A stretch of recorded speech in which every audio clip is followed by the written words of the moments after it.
Là, c'est difficile de donner des généralités. En fait, le mieux, c'est quand même de séparer un petit peu les grosses typologies de bâtiments. Il y a tous les bâtiments d'avant 75, tous les bâtiments avant les premières réglementations thermiques. Eux, ils consomment majoritairement du chauffage, de l'ordre de 300 kWh par mètre carré de chauffage. C'est vraiment le gros poste. Si on est sur un bâtiment d'après 75, entre 75 et 2000, pour donner les ordres de grandeur, on est sur une centaine de kilowattheures par mètre carré de chauffage. Une question, j'ai refait mes calculs de coin de table. Vous nous avez dit quand même que sur un logement d'avant 75, ce qui ne me semble pas être exceptionnel, on est en moyenne à 300 kWh par mètre carré et par an. Donc sur un logement de 100 mètres carrés, 300 x 100, ça nous fait 30 000 kWh. Et vous nous avez parlé de 8 centimes. Moi, je tombe sur 2400 € par an pour un chauffage au gaz qui est a priori un des moins chers qui soit. On est bien sur ces ordres de grandeur, 2400 € par an. Oui, alors en tout état de cause, effectivement, quand on fait des campagnes de mesure dans le bâtiment ancien, on constate ces valeurs-là. Alors, encore une fois, c'est très variable. Quand on donne des gros chiffres, on parle de moyenne. Mais entre, effectivement, une maison individuelle pas du tout isolée, on peut être facilement dans ces ordres de grandeur-là. Après, les bâtiments collectifs sont naturellement plus compacts. Les logements se tiennent chauds les uns les autres, entre guillemets. On est plus autour de 200-250 kWh par mètre carré quand on n'a pas du tout d'isolation. Et après, ça chute évidemment dès que les bâtiments sont plus isolés. Je me demande quelle est la consommation d'électricité moyenne hors chauffage d'une famille de 5 personnes dans une maison individuelle de 115 mètres carrés. Alors peut-être que là le cas est un peu précis quand même. Un peu précis, oui. Donc peut-être que vous pouvez simplement donner des grands ratios, des grands ordres de grandeur. On va donner des gros ordres de grandeur. En fait, la consommation moyenne d'électricité spécifique, donc hors chauffage et hors eau chaude sanitaire, on est d'accord, c'est à peu près 1000 kWh par personne et par an. Donc pour 5 personnes, à peu près 5000 kWh par personne et par an.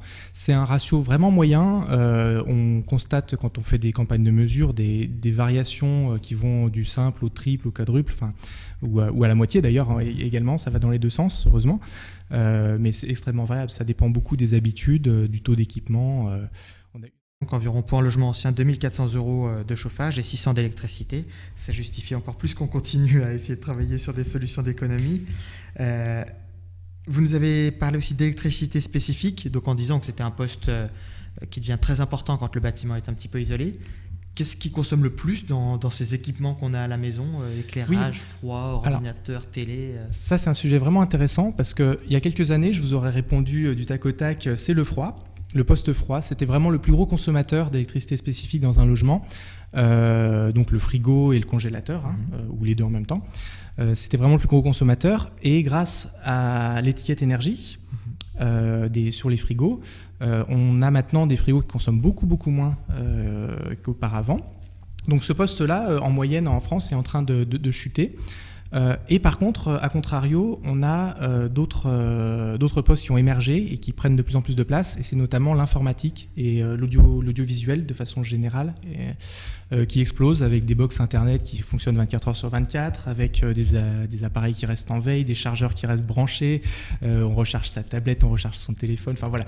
Et ça, c'est des postes qu'on n'imaginait pas finalement il y a 20 ans et qui maintenant prennent une place très importante dans notre vie et aussi dans notre consommation d'électricité.